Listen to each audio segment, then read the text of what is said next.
E vendo isso, eu chego à inevitável conclusão que o negócio mais lucrativo do Brasil é ser parente de ministro do Supremo Tribunal Federal. Que magicamente você começa a ser contratado para casos extraordinários, recebe uma grana preta, começa a ganhar cargos.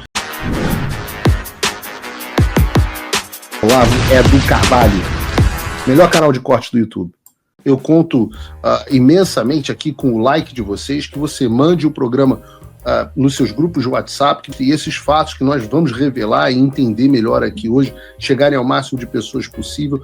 Então, manda o programa para os amigos e manda o programa para os inimigos, especialmente esse, porque esse é o Paulo Figueiredo Show. Mas o que você está me falando é que, no final das contas, na maioria, enorme maioria das pessoas, essa é a diferença entre elas ficarem presas por um longo tempo ou irem para casa imediatamente ou irem para casa cumprir uma pena ou após cumprirem uma pena muito menor. É isso? Paulo, o que a gente tem hoje é que várias das pessoas que estão presas dentro dos cárceres mesmo, em prisão, elas já deveriam ser soltas através da aprovação dessa PL, do pedido nos processos e etc. Temos casos de pessoas que estão presas desde o dia 8, são mais de 30 pessoas que estão presas desde o dia 8. Então, assim, essas pessoas, elas já deveriam receber a sua liberdade ali, se a gente considerar todo esse cenário. Mas aí também tem o ponto que a gente sempre fala, que vai ficar a critério do STF,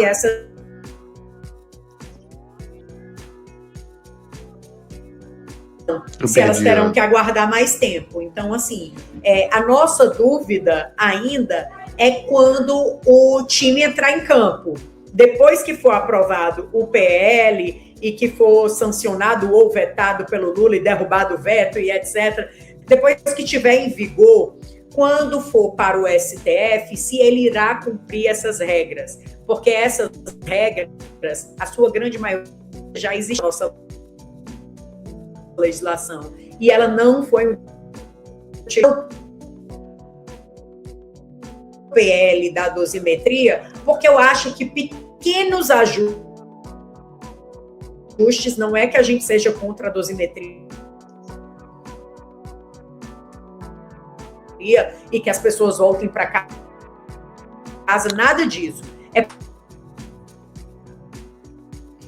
Está tendo uma pequena dificuldade com a conexão da doutora Carol, e eu queria muito ouvir a análise dela sobre esse assunto. Pode tirar ela da tela, Bruno, até ela se restabelecer. Obrigado. Eu tenho muito interesse em saber sobre esse assunto, talvez entender quantas pessoas vão ser beneficiadas. No final das contas, a gente acaba tendo que pensar nessas pessoas. Né? São essas pessoas. O caso da Débora é um caso icônico.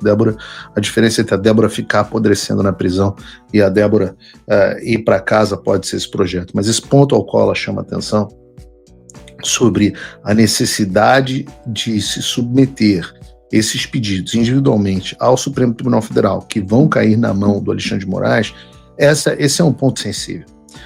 Porque não há nenhum indicativo de que o Alexandre necessariamente vá cumprir a lei. Não há. Mas caso ele opte por descumprir a lei, talvez isso nos dê a força necessária para que o Congresso adote uma anistia de verdade, né? Talvez até a abolição dos tipos penais. A doutora Carol parece que entrou novamente, Bruno, consegue botar lá pra gente? Voltou agora, doutora? Não voltou. Pelo menos ela parou numa imagem melhor, parece uma foto 3x4 dessa.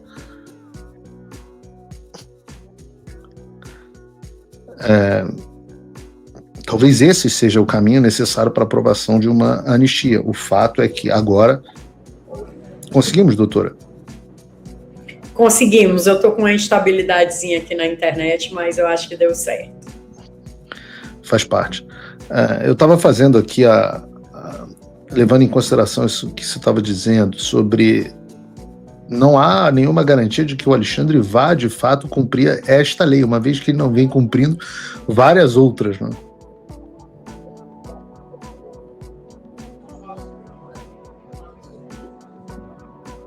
Você me ouve, doutora? Não ouve. Agora eu ouço. Bom, agora ela ouve. Eu dizia que não há garantia de que o Alexandre vá cumprir essa lei, mesmo depois dela ser aprovada, uma vez que ele não vem cumprindo várias outras leis, né?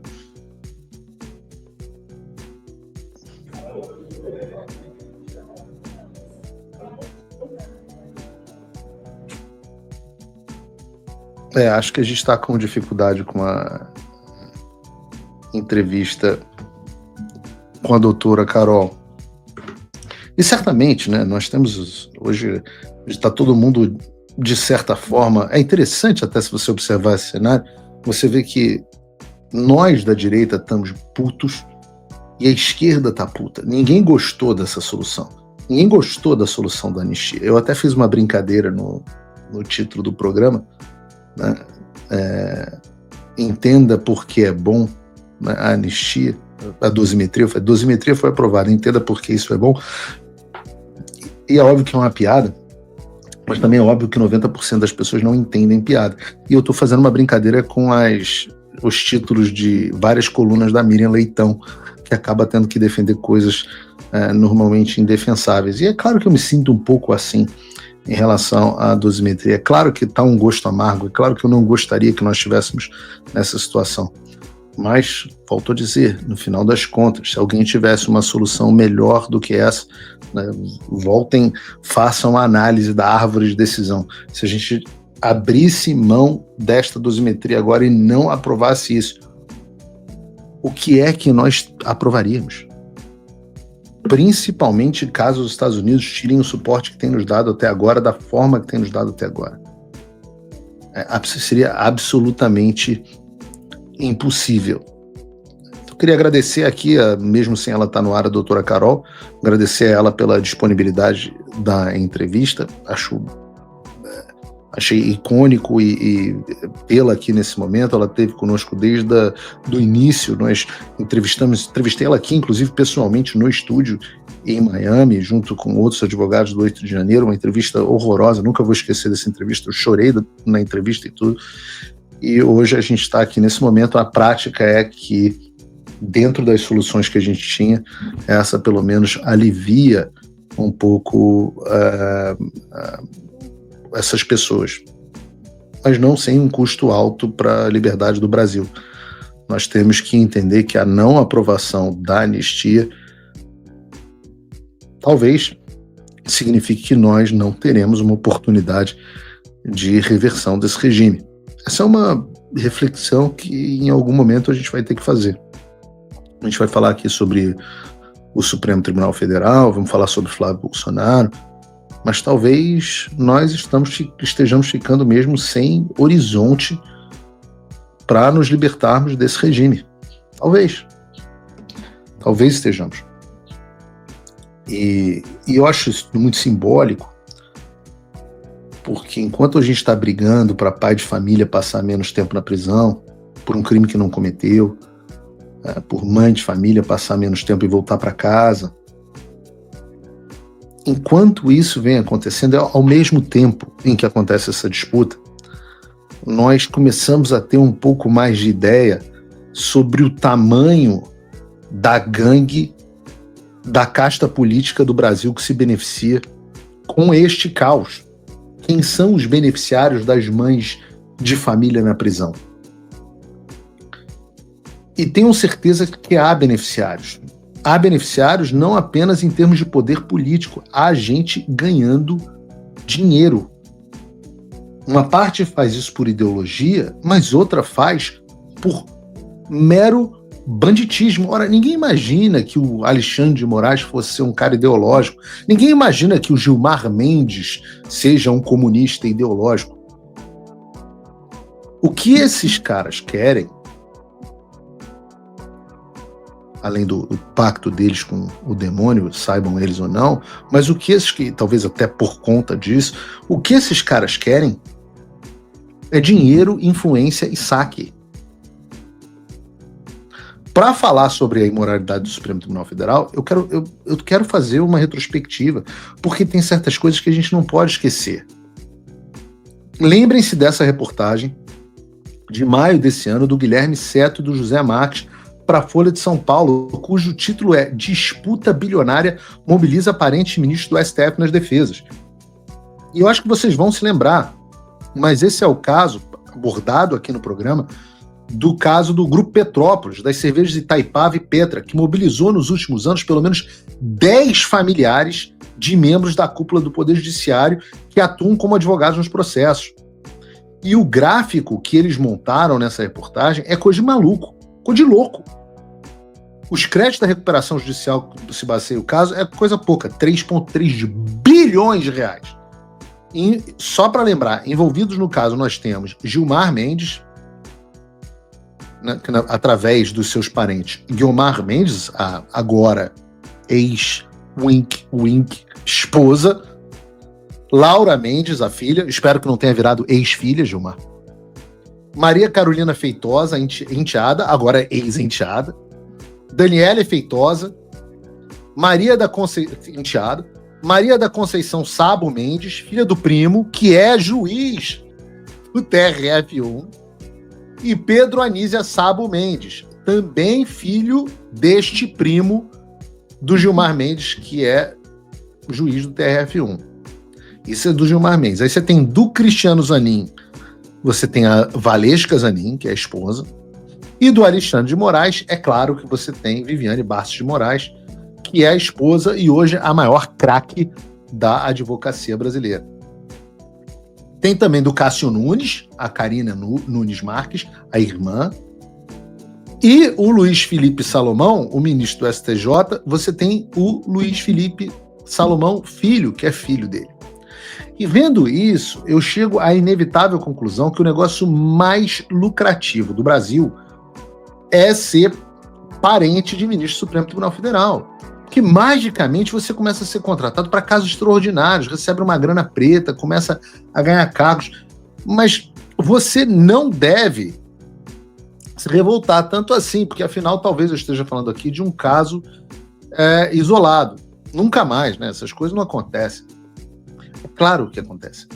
Porque eu já trouxe aqui também, e nós não vamos parar de falar, sobre o caso do Banco Master e do famoso hoje Daniel Vorcaro. Na folha de pagamentos do Banco Master estava um outro ministro do STF, ou melhor, ex-ministro do STF e atual ministro da Justiça do Lula, Ricardo Lewandowski. Ricardo Lewandowski havia sido contratado para o Comitê Consultivo Estratégico do Banco Master do Vorcaro. Ricardo Lewandowski nunca trabalhou com banco, não sabe nada de mercado financeiro, mas é contratado para o Comitê Consultivo Estratégico do Banco Master. Talvez, assim, só talvez, porque era ministro do Supremo Tribunal Federal. Mas na folha de pagamento do Banco Master está também o advogado, eu não sei se vocês já ouviram falar, Augusto de Arruda Botelho, que defende o diretor de compliance do banco, Luiz Antônio Bull. Esse advogado do Banco Master foi pego no pulo viajando com o Toffoli em um jatinho de um empresário para ver a final da Libertadores em Lima, no Peru. Aliás, eu vou dizer para vocês, segundo as minhas fontes, isso aqui é exclusivo, eles pediram transporte para a embaixada e ajuda para tentar não passar pela imigração. Mas óbvio que foram barrados, porque afinal, no Peru, eles não são tão poderosos assim. O Barroso até era meio poderoso no Peru, mas não vamos falar sobre isso aqui no programa de hoje. E nós temos fotos deles no aeroporto, acompanhados de quem? Aldo Rebelo e do Luiz Pastore, o dono do jatinho. E é esse mesmo Toffoli que viaja com o advogado do Banco Master no jatinho particular. Esse é o ministro Toffoli que está travando as investigações e decretou sigilo eterno contra o Banco Master no Supremo Tribunal Federal, como bem noticiou a jornalista Malu Gaspar no jornal O Globo. Na reportagem ela diz assim: as investigações sobre o Banco Master estão paralisadas desde a última quarta-feira 3, quando o ministro Dias Toffoli decidiu que só ele poderia autorizar qualquer nova medida relacionada ao caso. Qualquer nova medida relacionada ao caso é autorizada pelo juiz que viajava o cara no jatinho. incluindo operações de busca e apreensão, quebra de sigilos de alvos de operação. Na prática, a decisão de Toffoli travou o avanço da apuração que se desenrolava na Justiça Federal de Brasília. Oitivas que seriam feitas logo após a prisão dos executivos do Master foram suspensas, assim como as perícias nos celulares e computadores apreendidos durante a Operação Compliance Zero sobre a fraude nos contratos de crédito de 12,12 bilhões vendidos pelo Banco Daniel Vocara ao BRB. E reparem nas datas. A final das Libertadores foi no dia 29/11. E a decisão de Toffoli de paralisar as investigações contra o Banco Master foi feita no dia 3/12. Ou seja, o Toffoli viaja com o advogado do Banco Master e alguns dias depois, por coincidência, ele decide que só ele pode autorizar novas medidas contra o banco e trava todas as investigações da Justiça Federal em Brasília. Só será que uma coisa tem a ver com a outra, meu Deus do céu? Será que isso tem a ver com o fato da esposa do Toffoli, a Roberta Maria Rangel, ter sido sócia de um dos advogados do Banco Master? Será, pessoal? Não deve ter nada a ver. Nada a ver. Olá, amigos do canal Olavo é do Carvalho. Muitos foram pegos de surpresa com a notícia da prisão do Bolsonaro, mas quem acompanha nosso canal aqui sempre esteve muito bem informado, porque há mais de 2 anos atrás nós avisamos que esse momento iria chegar, que Bolsonaro seria preso. Isso aconteceu quando nós percebemos que a grande mídia se escondeu diante da censura. Assustada, eles calaram e demitiram jornalistas como Paulo Figueiredo e Rodrigo Constantino, que ficaram sem voz. Mas aqui no canal Olavo é do Carvalho, a gente não deixou esse medo nos abater. A gente criou o canal, ele cresceu e hoje já somos quase 1 milhão de inscritos. Então eu peço a sua ajuda para que nosso trabalho possa continuar chegando a mais pessoas, com análises políticas e notícias que você não vê na grande mídia. Você é o patrocinador desse canal. É teu like que mantém nosso canal de pé.